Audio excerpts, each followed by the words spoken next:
And welcome back to the Webby O'Neill channel. Match reaction, Manchester United 1, Manchester City 2. Kick us off with your overall thoughts on that game. Well, to be honest with you, Erik ten Hag, to me, when I looked at it, set the team up right, but quite clearly, the personnel on the pitch today and off it, substitutions, just not up to the job. 12 seconds into that game, a goal there, absolutely outrageous.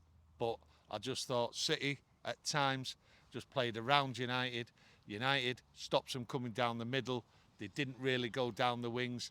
Good tactics, but the personnel, I'm sorry to say it, absolutely not up to the job. And there has to be big improvements and changes in the summer. I know you say Man United stopped City coming down the middle, but I did see myself personally at times, Kevin De Bruyne specifically in the first half, getting a lot of space in that middle. Should the other players, especially the attacking four, have been dropping back, helping out defensively? Well, that's one of the points today. People let the midfield down. They were there, the midfield, to do the job, and then they were let down. To me, today, Sancho, same again. I've not stopped going on about it. I'm sick to death about it. I don't even know how he got a start. He's closing down, he's running back, he's tackling. Non-existent again. Very, very poor from him today, and I don't understand why he started the game and Garnacho didn't. So do you think the actual tactics in terms of how the team set up in terms of going for man and defensively and in attack, do you think he just maybe got it wrong in terms of starting Sancho? Maybe should have started maybe Garnacho. What's your overall thoughts? Tell me. No, the tactics was right. It was the personnel. Sancho did absolutely nothing. I don't know how he got on the pitch. And it quite clearly today, Eriksen failed in all departments today. The creative midfielder, not up to it for the last month. He's been poor. I think either the season or the injury has got to him. Quite clearly, we need big changes. One or two players, them two especially, were not up to the job. I know you was talking about tactics. You think they got him spot on, but for me, I've seen David De Gea going long too many times, and for me, in that attacking third, you know, you look at your front four, who's going to win a ball when it's being kicked up long? So should that have been changed, maybe being played out from the back, or do you think we had the players there to do that sort of tactic? Look, David De Gea kicking the ball long clearly is the wrong thing to do, but he had no option as far as I'm concerned. I didn't see the midfield. I don't think they were confident. They've done it before with David De Gea, where they don't come and ask for the ball. But what it was, there is no point one player coming for the ball. There has to be hunting impacts for the ball, working together. And it was not there today. He had no choice today, as far as I'm concerned, to kick the ball long. Absolute wasted the time and effort of what was going on. The rhythm of the football never got together because of that. But it was a failure of the midfield players and the back four not to play and not to want the ball. I didn't see him screaming, give me the ball, give me the ball. They never said to David De Gea, stop doing it, give me the ball. Didn't see it. City, that's all they did. They kept the ball. When the ball come to him, they controlled it. Man United, when the ball come to him, they were losing control. They might do one pass, but then it'd all break down. There was many players there unable to control the ball and do 2 or 3 passes, and it kept continually breaking down.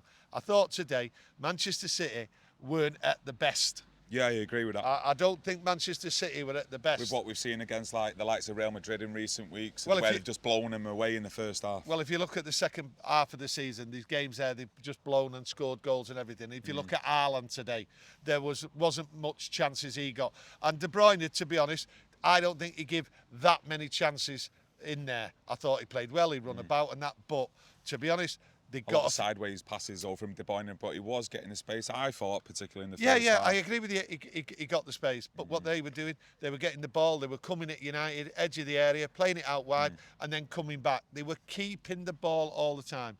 And United, if they're going to compete and do things, they have to keep the ball. I don't understand how a player can't control the ball. Yeah. Listen, I know we're a bit late doing this match reaction, and we had to get away from Wembley just to try and clear our head, but I've not seen anything on social media myself because I can't even be bothered looking, to be fair. But David De Gea for that second goal, from where I was sat, it looked like he should have saved that. Listen, a top goalkeeper, a good goalkeeper, saves that. And time again, we've all seen David De Gea making mistakes.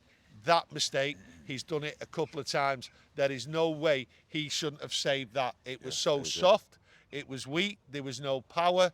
His wrist went back, he was too slow, he wasn't reacting right. Not good enough. And at the end of the day, it's got to be looked at.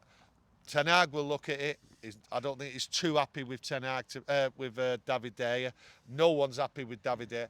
It was an absolutely shocking goal to give away. And, you know, I know he'll be gutted. We're all gutted. But at the end of the day, not good enough. Yeah, like you say there earlier on, it's not as though, like, City blown us away today. And, No. you know, in the second half, you're looking at the substitutions. Can they make an impact? And the subs that we're bringing on, obviously Garnacho, we know how talented he is and, you know, how much of he's going to be a star in the future. But then you've got Weghorst, McTominay. Is it just a case of Manchester United in the summer recruiting top quality players? So Ten Hag next season has got a pick from the bench to impact games and also the first team. Look, we know everything's got to change in the summer, but we did say during the week, time and time again, that the substitutes on our bench and for the cup final, it's just not good enough. It's so weak. You've got Anthony out, you know what I mean? So at the end of the day, you look at that bench and it was terrible. That bench, what is it? Is it championship bench? You know what I mean? At the end of the day, Garnacho should have started. You look at that bench, right? And that bench was never going to win you the game. Never in a million Sundays. Did you see a change as well when Garnacho did come on that left-hand side in terms of attacking play, wanting to beat the man that we didn't have when Sancho was on? Look, I've seen a couple of changes. When United got the goal, the penalty, which Bruno put away, I thought absolutely fantastic, cool under pressure. Once we got the equaliser through the penalty, I thought United was going at him, and I was absolutely gutted half-time come because I thought they had it, and City were they had like... a bit of momentum, didn't he, United? Yes, City was scrambling around, and they were like chasing this, chasing that, and they were just like not sure what to do, but United were going at them. And it was good, and I was gutted when it come. The second half started, United was going at them, and I thought, we're in the game here. Yeah. They knew they were in a game. Yes, there were chances being created and all that, but United had the fight and the spirit. And then David De Gea does that, and then you just know what's going to go on. You're chasing it. Eriksen was just falling to bits. Sancho was just gone. And, you know, one or two other players. When you're playing top teams like Manchester City, though, you can't have any passengers in your team either, can you? Look, we know we've got passengers. You can't listen. If you want to beat Manchester City, you've got to have an equal side, right, to compete against them. Great point. And we all know that we haven't got that side. There's no side in the Premier League, right, capable of matching City throughout the season. That's why the league champions, okay? We're nowhere near it, and we're going to have to take a couple of years to get it, right? Today was a bad day in the office, but at the end of the day, there's a little few bright sparks in there. Not too many, but at the end of the day, we have to dust ourselves down, regroup, and hope this summer Ten Hag gets it right, brings in the personnel, and then moves players on. But today, I think the one thing he did get wrong was Sancho out there and not having Garnacho on there from the start. Yeah, a lot of your points that you made today, I totally agree. And is there anything else you want to add before we tune off? No, that's me absolutely done. I'm finished. Yeah, just like to say to everyone, listen, apologies for doing a bit of a later video. Obviously, as you can imagine, we've come out of that ground, we are a bit deflated. We had to just get away from Wembley, have a bit of a drive, just stop off at a service station, kind of just clear our heads and get a video done for you. So I hope you all understand that. But thanks for tuning in. Please smash a like on the video, subscribe as well if you've not already done so, and press that notification because we will be back with another video hopefully on Sunday, if not Monday morning. Thank you. Thank you.